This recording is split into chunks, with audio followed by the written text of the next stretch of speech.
Good morning, everybody. Good morning. So yes, my name is Nick Philippides, and I am a FBI special agent. I've been a special agent now for a little over 8 years, all of which right here in Sacramento, right down the street. And for the duration of that time, I've investigated exclusively cyber crimes. So cyber crimes can be a lot of different things. For most of that time, for about 5 or 6 years, I investigated specifically online crimes against children. So whenever there's an online predator or someone, a bad guy online who's trying to reach out and introduce themselves to minors, to kids, my job has always been to make sure to put a stop to that and to catch those that seek to do harm to children.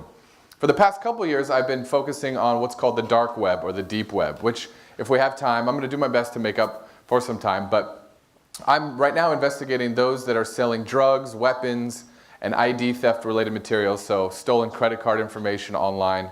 I investigate those types of crimes now. So today, for the next 30 or 40 minutes, I want to talk about a lot of different types of cybercrime, but more importantly, I want to address your questions. So if you have a question about, at home we have a Wi-Fi and I'm not sure it's open right now, it doesn't need a password, is that okay, or should I put a password? I got an email from my bank and it wants me to log in, but it looks suspicious. Is that, what's the deal with that? I'm going to address a lot of those things, but if you have questions, please raise your hand as I go. We don't have to wait to the end. We'll make it a discussion, and I'll do my best to answer your questions.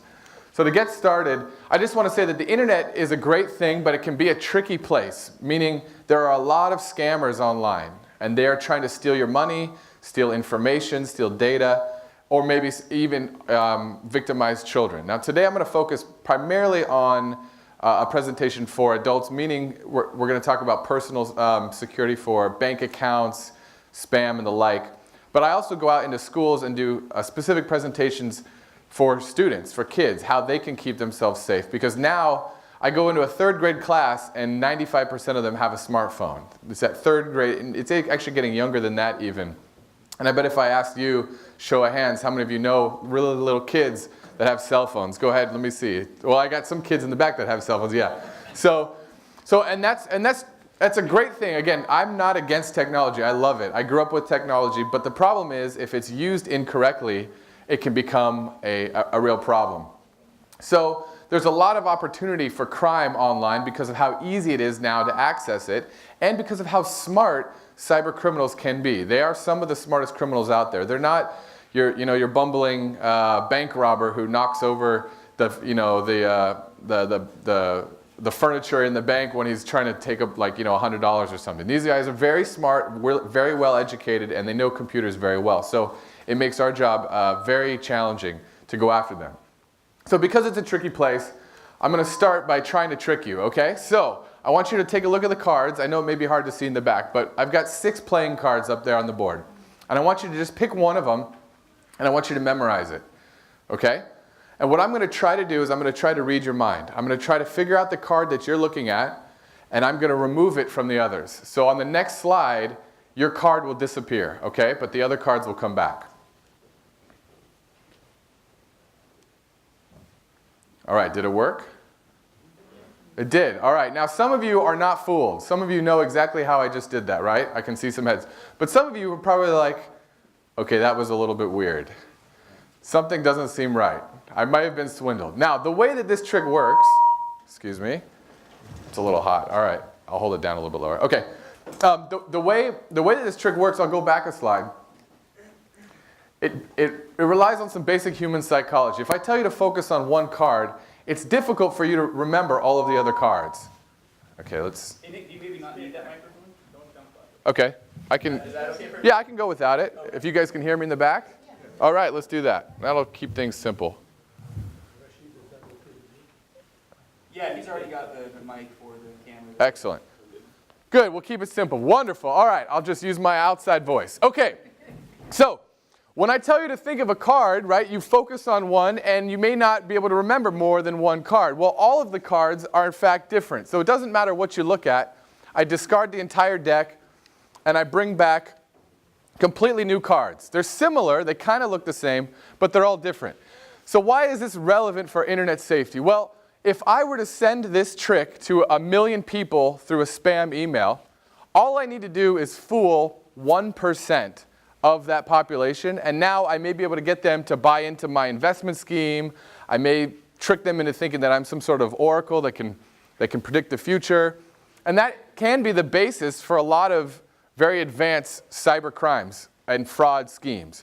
So I just wanted to illustrate that as soon as you remove the real world element to a crime, it starts becoming very tricky because people can pretend to be someone that they're not, and they can use some very advanced techniques to manipulate and to swindle you. So let's start with the basics, with our passwords. Now, I'm not going to ask you to tell me what your passwords are, but if you see your password on this list, you should change it, okay? That's the very first thing you should do. All right, so there is a list every year that gets released of the most common passwords. And you believe it or not, even though people know that they should have a tough password, they end up using something simple. And the reason is that, again, we're not very good at remembering very complex things. And so it's easier to have a simple password and not get locked out of your email than to have some crazy long password and every single time you want to log in, you have to do that whole forgot password and do all of that. So what I recommend is, and what I do is I use what's called a passphrase. So it actually doesn't matter if you have uppercase, lowercase, mixes of fancy characters and numbers. That's important. But what's more important is how long the password is. So if you can, instead of thinking of a single word, think of a sentence that is something that you'll easily remember, that is 30 characters long, but it's a phrase, then use that and then put maybe a number or a single exclamation point or something at the beginning or the end of it. And that's going to be far more secure than, obviously, 1, 2, 3, 4, 5, 6. But even if you used an 8-character password that was completely random numbers and letters, that's still not as secure as a 20-character password that's all lowercase letters, okay? Any questions on passwords? Okay. Okay, now let's talk about cyber fraud. So if you're thinking about buying a new television and you want to get it for cheaper, you might look at eBay or go to Craigslist, right? And like anything, you have to use a little bit of common sense, because if a TV is costing $1,000 at Best Buy and Fry's, but then you see someone selling it for $100, brand new, there's probably something going on, right? If it's too good to be true, it probably is. And so really the only recommendation with these things is twofold. Number one is use common sense if you can. So if a deal seems too good, it probably is. The second is that a lot of these sites now provide, they have built-in liability insurance or fraud departments. You have to be careful though, because the criminals know this. So for example, let's say there's a TV that you want to buy on eBay, and right before the auction ends on eBay, you get a direct message from the seller. Instead of going through the eBay site itself, he sends you a link and says, hey, let's not worry about eBay. Let's not get them involved. I'll sell you the TV directly, and we'll save some money in the deal. That should be, warning signs should be going off in your head, okay? Anytime somebody wants to use a different channel of communication to sell you something, that's a problem sign. So if you use eBay proper, then if something happens, they will be able to refund you your money. And the last thing I'll say with cyber fraud is if you do, online shopping can be safe. Again, I'm not saying online shopping is not. But when in doubt, I would use a credit card versus a debit card for any purchase that you're not 100% sure. And the reason for that is it's much easier for you to get your money back if it was a credit card, because you never actually spent your money in the first place. The credit company will just waive the charge if it turns out to be fraud related. Any questions about online purchases or shopping? Yes? Does PayPal make it safer? It can, yes. So the question is, does PayPal, if you use PayPal as your third party to make the purchase, does it make it safer? Yes, so long as you're actually using the real PayPal. So that could be another problem, is that you may get an email saying, hey, it's been a while since you've logged into PayPal. We need to update your password. And you click on that email, and you go to a site that looks just like PayPal, and you give them your username and what you thought your good password was. And the next thing you know, maybe you get an error on the page, or maybe it even forwards you to the real PayPal. And unbeknownst to you, you've now given your PayPal account information to a criminal. That's called a phishing scheme, and I actually have a slide that deals with it. But yes, using Google has a wallet now that sort of gives you some built-in fraud protection. There are a few other services out there. They all work essentially the same way, that if a problem occurs, then you could go to them and you can get your money back. Good question. So that kind of leads us to that, so spam. So anytime you get let me ask a silly question. How many of you have got an email that you didn't want? How many of you have been a victim of spam? Okay, probably thousands of times a day. Well, modern web-based email browsers have gotten a lot better. So spam overall has shrunk. It's getting better. One thing you might consider doing is having a couple different email accounts. I'm sure some of you already do this. So if you're going to sign up for a free service, use an account that if spam does go to it, it's okay. It's your dedicated spam email account. That way your personal account doesn't get flooded with offers and that sort of thing. Again, with spam, there's a million different varieties of spam. Just know that, again, if a deal seems too good to be true, it probably is. And know that reputable companies don't have to resort to sending you 200 emails a day to get you to click on something, okay? So if you're getting several emails from a company giving you this once-in-a-lifetime opportunity, you should take pause for a second and verify that it's actually accurate. All right, another large problem that we see, I'm sure you've heard of, and I bet some of you have either experienced personally or know someone who has, is identity theft. Identity theft is the idea that someone takes personally identifying information about you, either it's your driver's license number, your social security number, something else, and they then take it and use it to open up other financial accounts or apply for passports, visas. It doesn't matter what it is. They basically try to use your good name to do something illegal. And then that way, if they ever get caught, it actually comes back on you. It looks like you were the one who did it, not them. It gives them a little bit of breathing room to go and commit crimes. I can tell you that even my information has been stolen, right? Because I'm a member of the federal government. We had a massive hack, OPM, and so everything about me is just kind of floating in the wind. So I'm a victim of it as well. And I think anyone who's been in federal service for the last, I forget the date of when the OPM hack goes back to, but on some level, it's because it's now a thing, we'll never be able to undo it, meaning identity theft will never go away. It's unfortunately now going to be a reality of day-to-day life. So what you can do is use things like credit monitoring. That is, you can call up any one of the credit bureaus or your financial institution, and if you think that you've been a victim of identity theft, you can put them on alert and let them know that I'm not going to be opening up any credit cards until I call you directly, so don't open credit in my name on anyone else's behalf. Credit monitoring. There is the FTC's website and IC3, which I will send out probably through Sean, or I don't have it up on the screen, but we'll give you a couple websites that you can report it to. But beyond that, if there is a ring of people committing identity theft crimes, the aggregate, and again, this is probably better for one of the lawyers to get into, but that threshold does apply maybe on an individual case-by-case basis, but often there are these rings of guys doing it where very quickly, when you add multiple victims together, you get into the realm where now it's definitely caught our attention. I don't know your specific circumstances, obviously, but it absolutely is a problem. And if you become a victim of identity theft, it's not because necessarily you did anything wrong. I didn't cause the OPM hack, right? It wasn't like I was careless and left something out for that to be stolen. So, but what I did do is we do credit monitoring, and I'm hyper vigilant on all my accounts to make sure that nothing seems out of the ordinary. So a couple things you can do to minimize yourself being a potential target. Number one is if you have any sensitive documents that you're throwing out, shred them before you do, because there are people that will dumpster dive and go through the trash to try to find important documents. So that's one thing. And then the second is phishing, which we're going to talk about. So I already kind of mentioned it, and I apologize. I know it's kind of hard to see what's going on the screen there. But that's just an example of what we talked about earlier, a fake PayPal email. So anytime you get an email, and I would say this goes across the board. Anytime you get an email from your bank, from PayPal, from any financial institution, instead of clicking on the link in the email, go to an internet browser, go directly to the website, and log in. Because the way financial institutions work is if you receive an email, you'll also have a message in your actual account that'll match whatever it is. So even when I know I'm expecting an email from PayPal, I still don't click on the link. I go directly to paypal.com, log in, and then I do my business there. So at the top there, instead of it saying chase.com, it actually says Chase Online, but then there's a dot and then there's some other domain. And that's another telltale sign that if you have a link that is a phishing link, a suspicious link, it will not say paypal.com.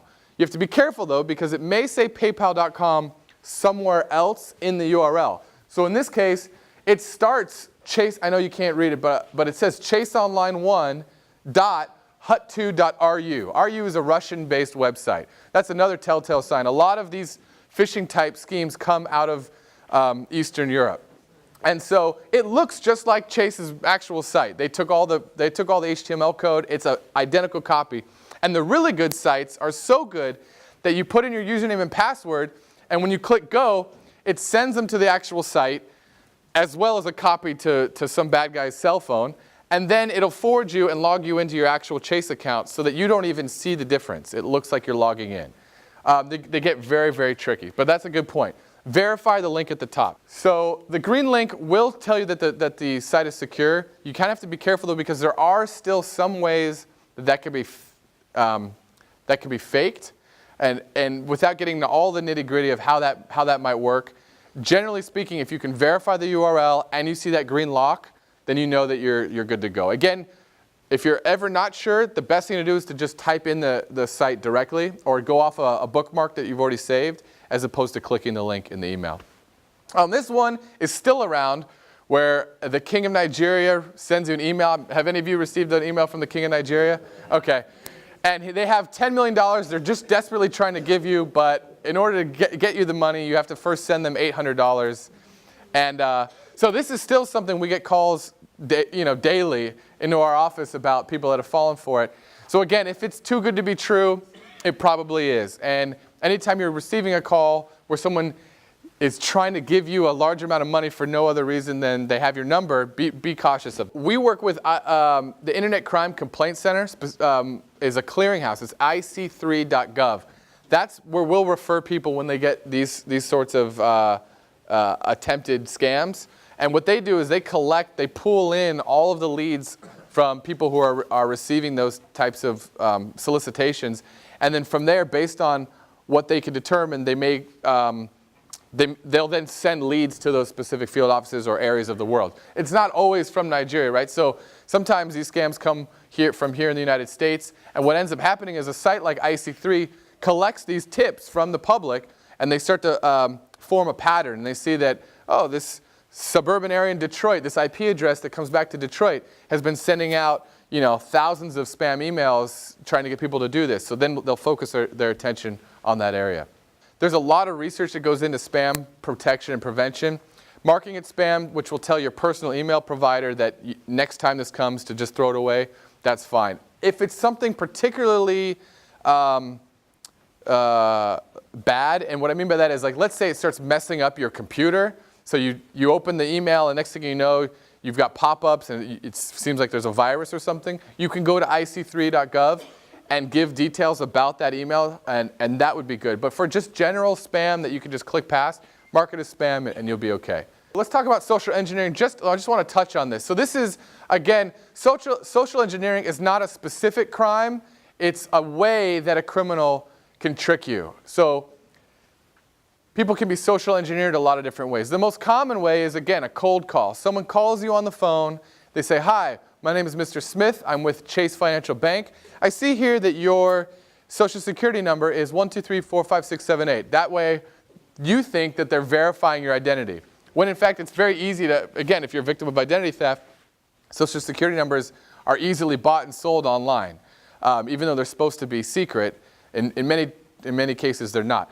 So they provide a little bit of information on the phone to trick you into believing that they're a legitimate source. And the next thing you know, they're asking, okay, well, now that I've given you your social, if you could verify your driver's license, your date of birth, and those 3 little numbers on the back of your credit card, if you could give those to me. Let's see, and the expiration date. Yeah, okay, good. So now what we need to tell you is that you owe us $300, blah, blah, blah. Or maybe they'll just hang up the phone. Who knows? But social engineering is very difficult to combat because, again, with a criminal who's very smart in this kind of technique, it can be very misleading and very subtle. So if you're not expecting a phone call, you should assume that it's not legitimate. Or don't worry about being rude. Say, I'm sorry, I don't mean to be rude, but go ahead and give me your callback number or give me your public headquarters number and the extension I can reach you at. I often have to do that as an FBI agent. If I call somebody without meeting them in person, and I'm not offended when it happens. In fact, I actually am happy to hear it. They don't take my word that I'm an FBI agent over the phone. Instead, they say, look, you seem very nice. That's great, but give me your headquarters phone number, and so then I can call back the main FBI headquarters, and then they can patch you through. So again, anyone who's reputable and legitimate will not be offended if you say, give me a callback number with your main headquarters, and then look it up. Make sure that that phone number is, in fact, the public phone number for that company. There's now software-based voice over IP telecom software that will let you spoof the phone number that you're calling from. So yeah, it's not even enough now to trust caller ID, which again, you can see there's all these tricks and techniques. It makes it very difficult for a consumer to make sure that they're not being a victim of an attack. Very rarely will a company that's real call you out of nowhere. It happens occasionally, but usually they're gonna communicate nowadays through like an online message or something, through an email. But like, for example, the IRS tax fraud, one of the ways that it works is it says you owe a bunch of back taxes, and if you don't pay in the next 2 hours, myself, FBI agents are gonna come from your roof and they're gonna swing down and they're gonna arrest you.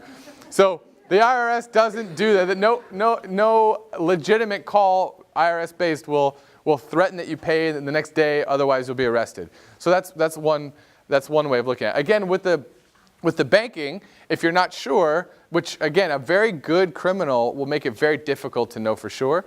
So that's where you just say, I'll take your public phone number and I'll call you back. So his question was, should I be using a password on my Wi-Fi, or if I connect to a free Wi-Fi, can my computer be hacked?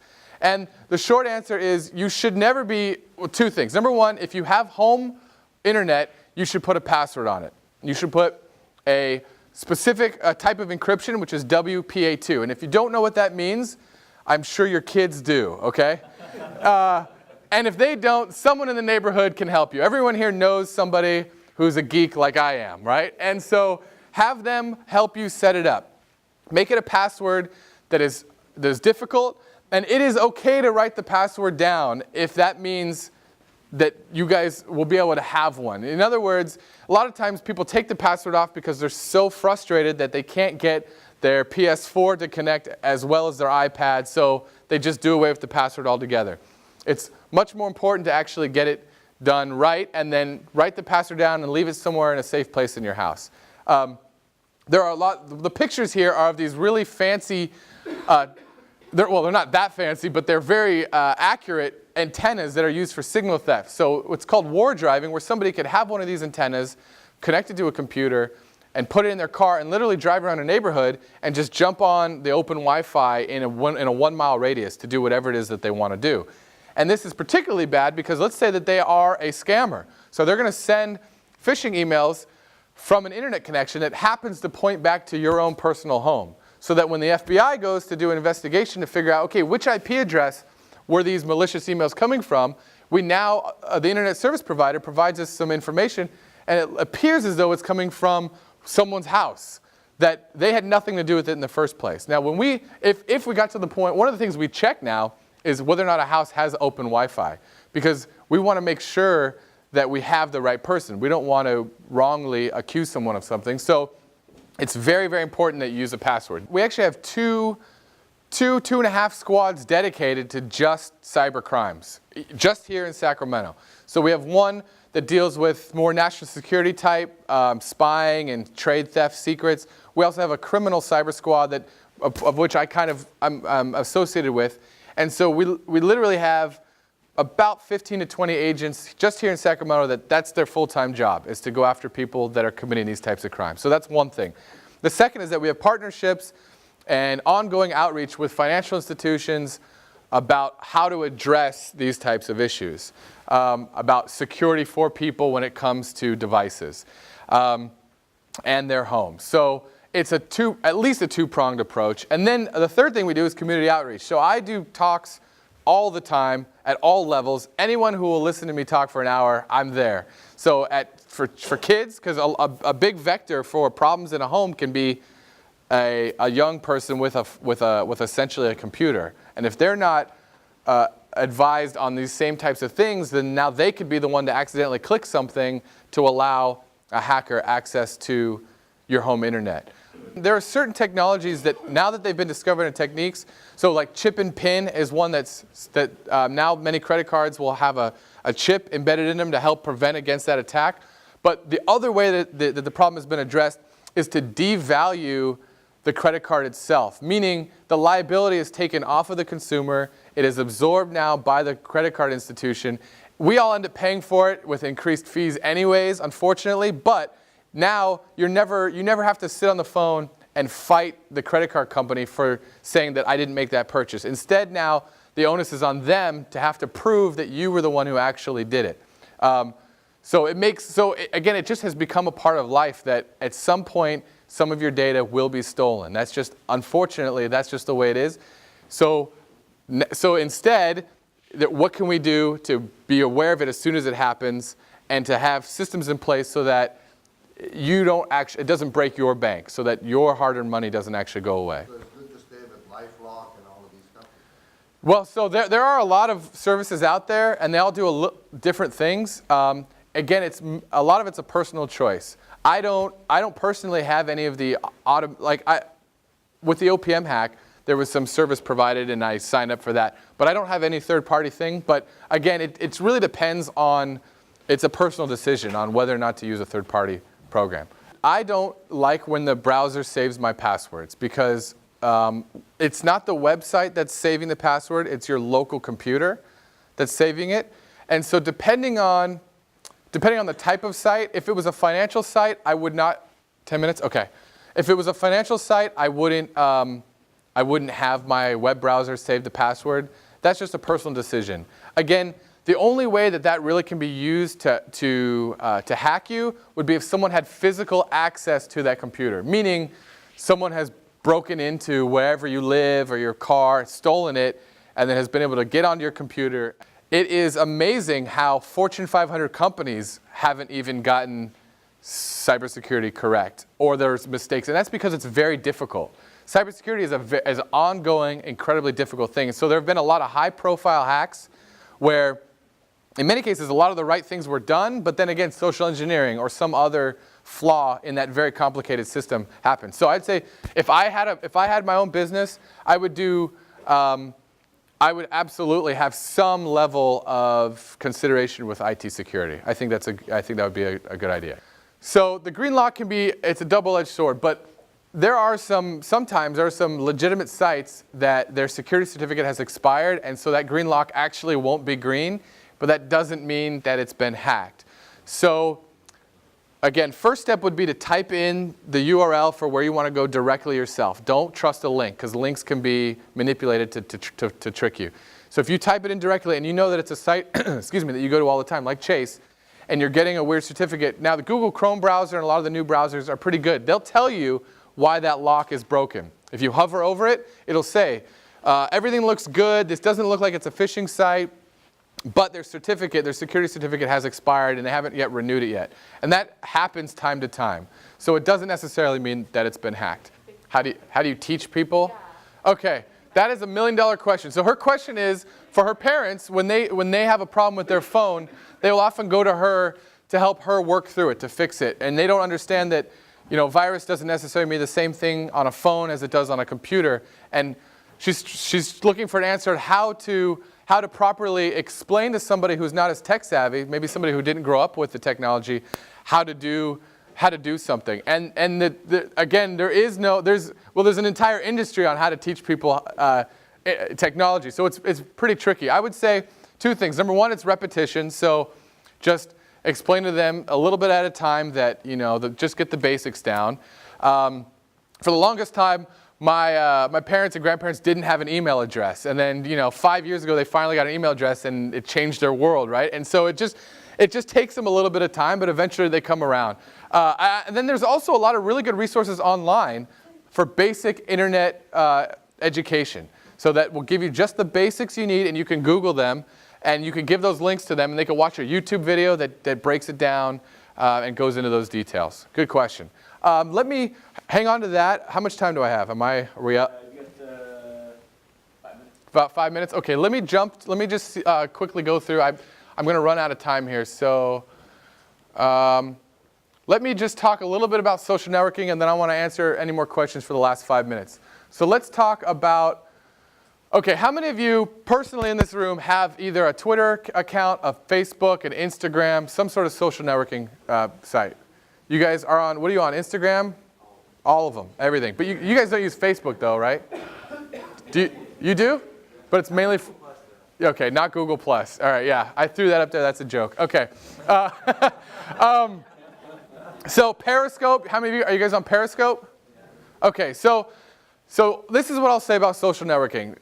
It seems like every month there's a brand new app or a new site out there. They all do basically the same thing, okay? Some are focused on music, some are focused on live streaming, some are focused on 140 characters. It doesn't really matter, okay? They all connect people together, and they all can be used to share information. They're also all potential risks for a bad guy to steal your information, okay? So just be smart. Think before you post something, personal information, because as soon as you do, you lose control of it. Even if an hour later you're like, you know what, I probably shouldn't have taken a picture of myself in front of my school, like if you're a young kid or whatever, and you decide to try to undo that, delete it, take it down from your page, there's no guarantee that someone hasn't already come along and screen capped it and it's off to the races. How many of you guys use Snapchat, the kids in here, or adults? How many of you use Snapchat? Well, okay, those guys over there, okay. So do you guys think that when that picture disappears, it's actually gone? What do you think? Absolutely not. Absolutely not, okay. We've seen a bunch of articles, like Snapchat has all of them. Yep.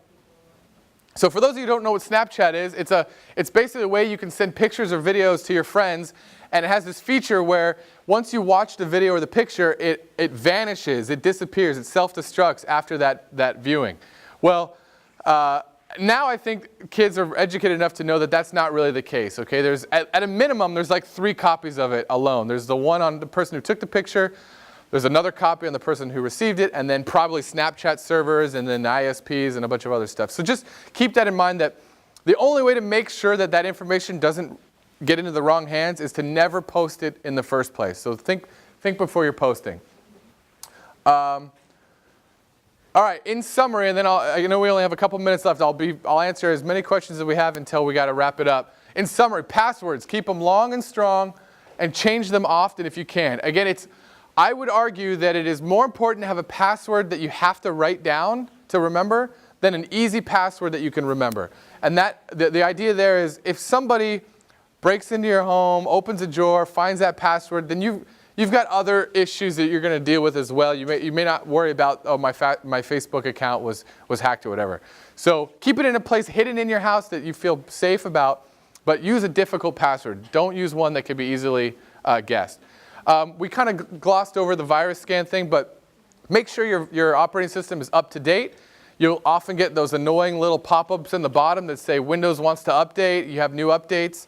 Do those. Even though they're annoying, I know they are, it's important to do them because they will patch potential holes in your computer and protect. But you have to be very careful. There are viruses that are designed to look like antivirus, okay? That's how difficult it has become in today's state of cybersecurity. So this here, it says Windows 7 Antivirus 2012.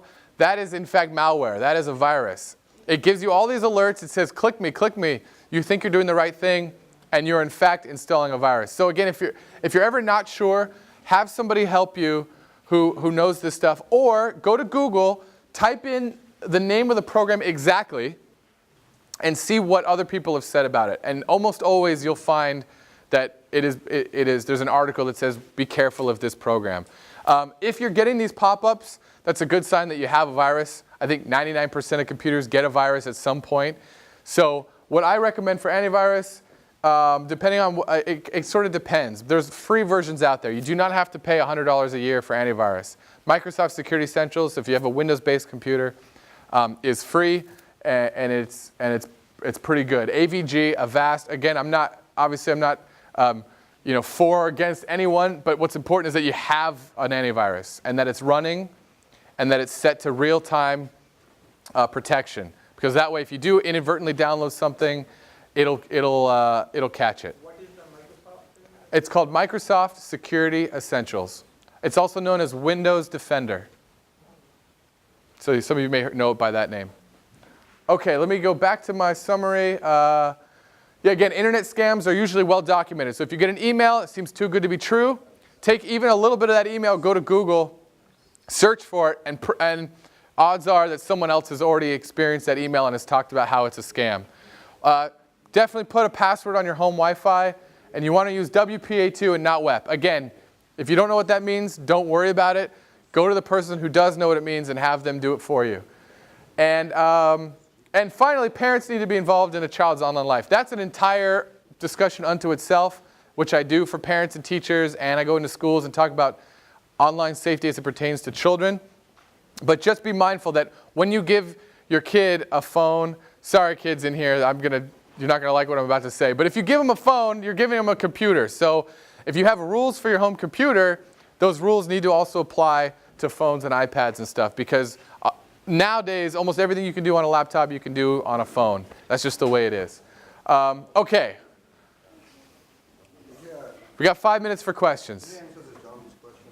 The first question was about the Starbucks. Yeah, so specifically for open Wi-Fi, I would never do any sensitive banking. I would never do anything that I wouldn't be okay with handing to a stranger. I'm not saying I don't get on open Wi-Fi, but I would do it just to check sports, to check the news, general things. I wouldn't do it. There are ways that you can safely use open Wi-Fi through a VPN or some other means.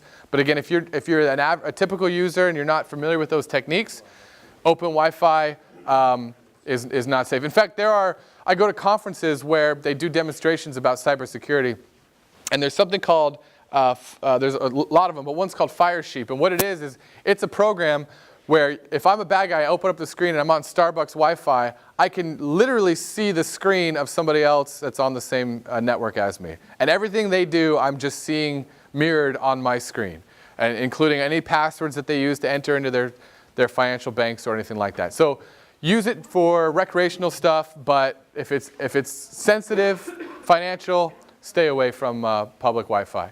Yes, ma'am. How about the security of your mobile data connection? Your mobile data connection. Oh, so if you have your own hotspot or you're tethering from your... Like if you're on your phone and you're just using the data. Yeah, so that is far better than using open Wi-Fi. Yeah, that's a lot more secure to use your own. So the question was, what about if I want to use my own data connection on my cell phone to log into my bank? I do that regularly with my own phone. Nothing's 100%, but it's definitely the better alternative than to hopping onto the open Wi-Fi at Starbucks or Panera or at the airport or wherever. Yeah. Yes, sir. Are there any advantage to have a static IP address versus dynamic? For again, we're talking about business or at home? Either or. So static versus dynamic IP addresses come into play. If you're a business, there are advantages for having a static IP address, because a lot of times, a lot of the back-end network infrastructure depends on routing tables, and you want to be pointing to a common public IP address. For a home, again, unless you have a very limited specific need for a static IP address, then a dynamic is fine. And you'll end up, usually, as you probably know, you pay more for a static IP address. And again, the reasons for that are very slim. There's only a few instances where you really need to worry about that. But a dynamic would be just fine. If a static IP address stops working, what does it mean? If it stops working, well, it would be no different than if a dynamic IP address stops working. So basically, that would mean that there's a problem with your internet service provider, or that there's something. They say there's no problem. Well, okay, so that may be a whole other issue then. So if it stops working, it may be a router issue. It's probably not dependent on the fact that it's static versus dynamic. It's some other issue. You're an adult. You do what you want with Facebook. I'm just saying that the data that you put on there, just assume that more than just your friends can see. And I don't mean because of hackers, but because there are so many privacy settings in Facebook now, you may not fully know what is visible to other people. And some privacy settings have something called friends of friends. So you think that your cell phone number is just visible to the 50 people that you know in your network, but you may accidentally have it to friends of friends. Well, if you do the math, that network is exponential. And very quickly, you're now not sharing it with 50 people, you're sharing it with 1,000, 1,500 people. So just be cognizant, and it's really a personal decision. Thank you very much. Thank you. Appreciate it. Thank you.